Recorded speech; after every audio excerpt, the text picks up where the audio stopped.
The hardest part of replacing windows isn't usually the window selection. It's knowing how to think through the decision before the work begins. Nobody approaches a kitchen renovation like the decision starts and ends with the countertops. You think about the layout, the lighting, cabinets, appliances, how the room functions from day to day, because all of those pieces affect each other.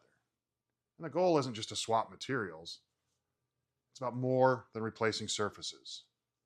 It's about improving how the whole space feels and works.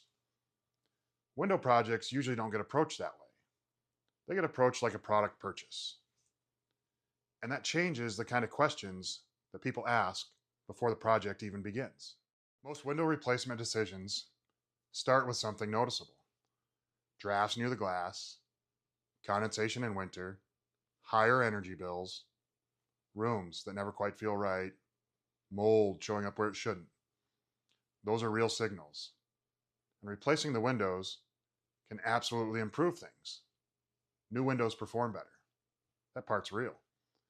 But the reason similar projects can end up with very different results is because the window itself isn't the whole story. Windows sit right at the intersection of heat, air, and moisture movement.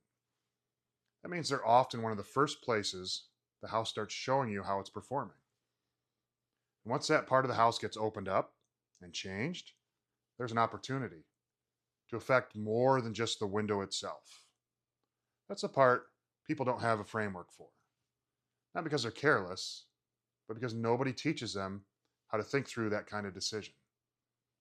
So the decision usually gets narrowed down to which window looks best, which one has the best rating, which quote is the cheapest. Those questions matter, but they don't necessarily tell you what's actually going to change about how the house performs afterward. And that's why some people replace their windows and are thrilled with the results, and others spend a lot of money and the house doesn't feel the way they hoped it would.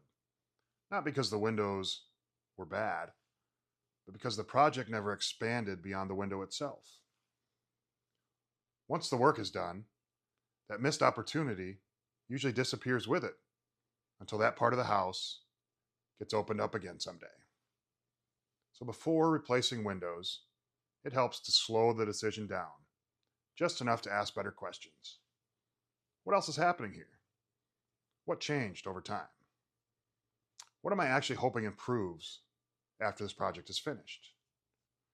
Not because every project needs to become massive, but because understanding what's actually driving the experience usually leads to better decisions than focusing on the product alone.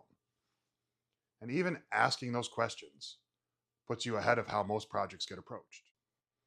Because the biggest difference between window projects usually isn't the window selection. It's whether the homeowner understood the opportunity well enough before the work began. And most people have never really been given a clear way to think through that part. This is Passive House for the People.